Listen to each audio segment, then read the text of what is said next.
jamhuuriyadda Soomaaliland oo isbarbar dhigay Muuse iyo Cabdiraxmaan waxaan leeyahay wasiirka dhalinyarada iyo ciyaaraha aniga damiirkayga uma siiyeen cidii daarahayga BM-ka ku garaacday ee shacabkayga qaxisay ee colaadda sokeeyay gelisay inaan geesi ku sheego marnaba igama suurto gashay adiga saadii damiirkaagu sidaa ku faray waxaanu leenahay wasiir kula yaabi maayo oo tolka ayaa adiga iyo laba saddex kale ay ka joogaan magaalada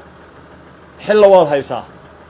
marka hadda inaad waxa doontaba ku hadasho anu kula yaabi maayo laakiin mid baas iga dardaarana dadkana aanu sheegaya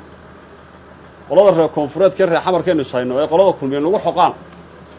iyo cid kastoo Soomaaliland u cadowi waxay doonayaan in Muuse Biixi soo noqdo sababtuna wax kala ma aha maadaama loo og yahay qiyamka jamhuuriyadda Soomaaliland dadkeeda iyo ay aaminsan yihiin waxa la filayaa waxay leeyahay war kuwii aynu ereeriye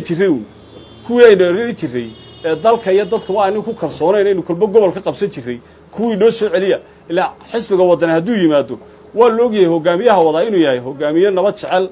dadnimo jecel dal jecel dadka ururiya tanaasul wax ku wada diblomaasiya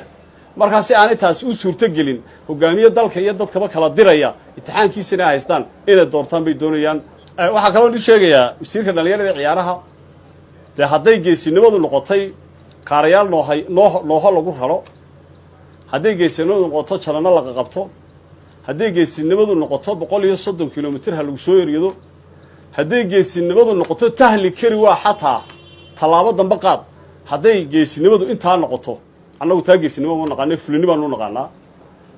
annagu laakiin ilaahay idamkiisa hogaamiyahan wadnaa laba mid uu ku keeni doonaa gobolka Sool iyo xuduudda jamhuuriyadda Soomaaliland qodobka koobaad diblomaasiyad